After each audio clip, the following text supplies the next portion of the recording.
देखो बच्चों, ये एक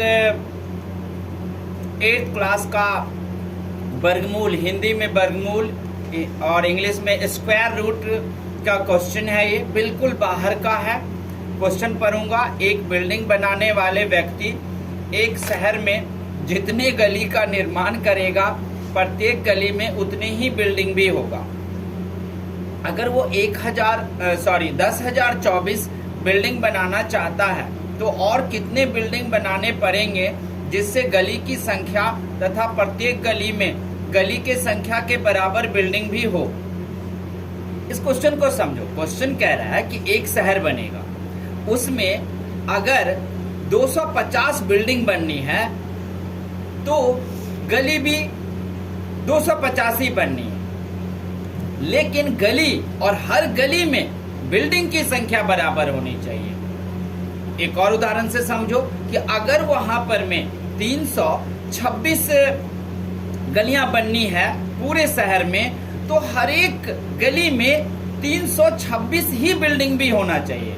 यानी कि गली की संख्या और गली में कुल बिल्डिंग की संख्या गली की संख्या के बराबर होना चाहिए शहर में। यही बोल रहा है।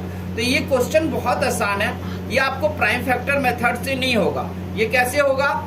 आपको डिवीजन मेथड से होगा। तो हम 1024 को ले लेंगे और डिवीजन मेथड में आप जानते हो, पहले हम क्या करेंगे, पेयर बनाएंगे, फिर 1 1 1 कट गया। हम 1 से जो भी डिवाइड करते हैं, जब हम स्क्वायर रूट का क्वेश्चन यानी कि वर्गमूल का निकालते हैं, तो अगर हम 1 सोचते हैं तो 1 से ही मल्टीप्लाई करना पड़ता है। ये हो गया। फिर इस 1 को उठाकर हम यहाँ पर प्लस कर देंगे तो 2 हो गया। अब 0 0 उतारेंगे, दूसरा पेयर उतारेंगे।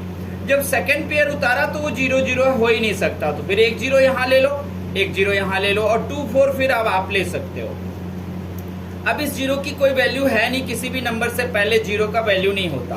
तो अगर 20 को इसमें से हम कुछ तो यहाँ पहले पुट करेंगे, जो पुट करेंगे उसी से मल्टीप्लाई करके 24 आना चाहिए, तो आएगा ही नहीं, क्योंकि 1 भी अगर पुट करूं तो 201 हो जाएगा और यहाँ 24 ही है।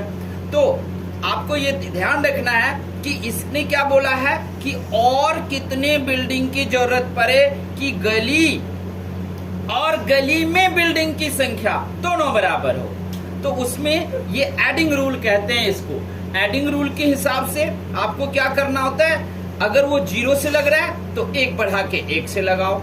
अगर यहाँ पर ये 2 से लग रहा होता तो हम 1 बढ़ा के 3 से लगाते, तब यहाँ 201 हो जाएगा। अब नीचे से माइनस होगा, इसी को कहते हैं एडिंग रूल। और 11 में से 4 गया, आप जानते हो कि कितना हो जाएगा। 11 में से 4 गया तो 7 बचेगा। 9 में से 2 गया 7 बचेगा और ये 177 नंबर। यानी कि बिल्डिंग और बिल्डिंग की आवश्यकता बराबर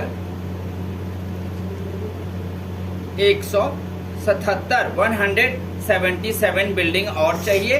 तो गली की संख्या शहर में जितनी होगी उतनी ही हर गली में बिल्डिंग की भी संख्या हो जाएगी। ये एडिंग रूल है। अगर इसी में कहता कि कितने बिल्डिंग को और हटाना पड़ेगा, जैसे कहे ना कि कितने बिल्डिंग चाहता है तो और कितने बिल्डिंग बनाने पड़ेंगे। अगर वो कहता कि इसमें से कितने बिल्डिंग हटाने पड़ेंगे कि गली और गली में बिल्डिंग की संख्या बराबर हो, तब हम सब्ट्रैक्शन रूल से जाते। सब्ट्रैक्शन रूल से कैसे जाते? अगर हटाना पड़ा तो तब हम इसी को क्या कर लेते, 1024 और इसको हम पेयर बनाएंगे 1 1 उसी की तरह।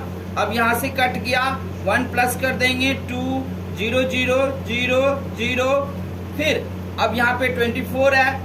अब यहाँ पर हम क्या करें, 0 से लग रहा है तो 0 से ही हम लगाएंगे यहाँ पर और कुछ नहीं करेंगे। 20 हो गया, यहाँ पर 4 लिख देंगे।